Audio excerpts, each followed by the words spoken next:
Hey, it's Caleb from Caleb's Shop, and I'm going to show you how to change out your old nasty yellow outlet for a nice new white one. And we're going to do it with just a few tools. All right, let's go. Okay, so safety disclaimer for this video. If you're not comfortable working with electricity, then definitely contact an electrician and have them do it for you. And also use your best judgment. I'm just going to show you how I do it for demonstration purposes only. Obviously, I recommend hiring a professional, etc., etc. But anyway, let's get to switching out the actual outlet. So first step is to turn it off. Now, the easiest way to tell if it's on or off is just to plug something in. So let me show you what I do. So you can buy one of those testers to just see if it's on or off. But what I like to do is, before I do anything, make sure it works first of all. So I'm going to plug in one of these fans. Look how bad this outlet is. Turn on the fan. You can see the fan works. So we know when this is plugged in, the fan is working. So now we're going to go turn the power off at the breaker, and then we'll see if the fan still works or not. So here I am out in my garage now. Typically, I don't recommend just turning off the power to your whole house. You could do that. The problem is it's gonna reset all your clocks and turn your fridge off and all that stuff. So I'm gonna hope I can get the right one on the first try. This one, we'll see if this one works. All right, let's go test it. All right, so we got it plugged in still. And let's test and see. Okay, no power now. We'll leave it on, and we'll just make sure it's plugged in there. No power at all. Okay, so now this has no power to it. We can go ahead and take it out and put the new one in. So to get this out of the wall, you got to take out the screw on the top and the screw on the bottom. Now, when you take the outlet off, you're going to notice the back side might look different than mine. There will be either more or less wires than this. Sometimes there's one black, one white, and then typically we'll have a ground wire as well, which is just copper or green or something like that.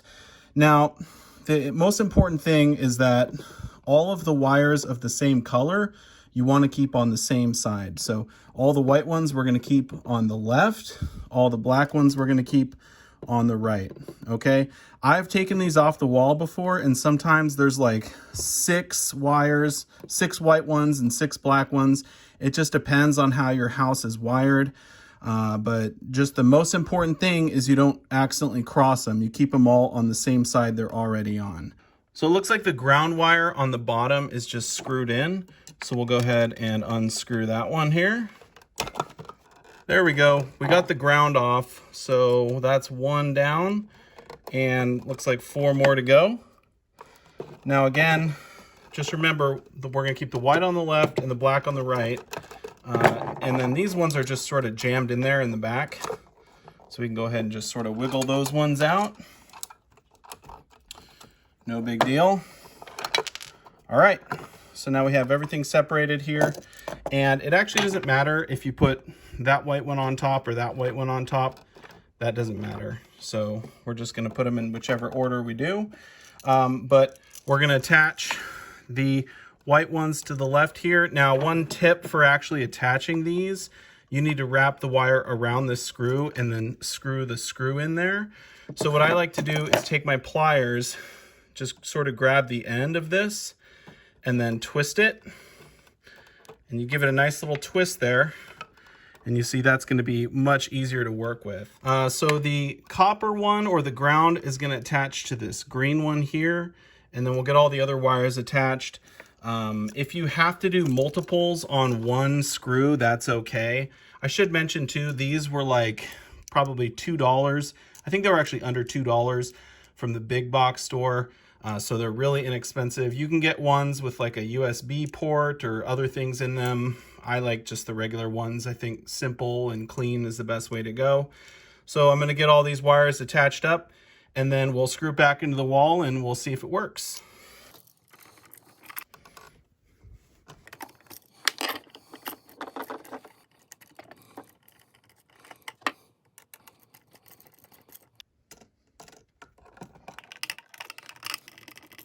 Okay, so I have all the wires connected now, and the next thing to do is basically to just shove them back into this pocket here, and then we'll get the top and bottom screws screwed in. It's also important to note that you don't really want any of them touching, like the ground wire you don't really want touching if there's any exposed wires here on the side. So just be careful when you push it all back in, but let's get that in its spot. Once you have it screwed into its home, you can put the cover on. So we'll go ahead and we'll just screw this one on here as well. All right, last step is to go turn the power back on and we will see if it works. All right, here we go. All right, this will tell us if we did a good job or not. Here we go. Hey, that's nice. And this outlet is much better than the old one, so let me turn this off here. That is how you switch out your outlets from the ugly yellow ones to the nice white ones. So there you go. If you have any questions, feel free to leave them down below in the comment section. I'll try to get to those. But as I showed in the video, it's super, super easy to do.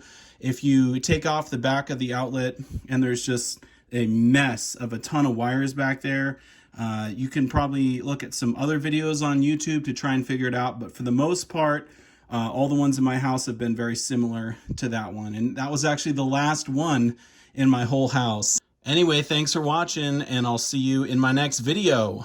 Peace.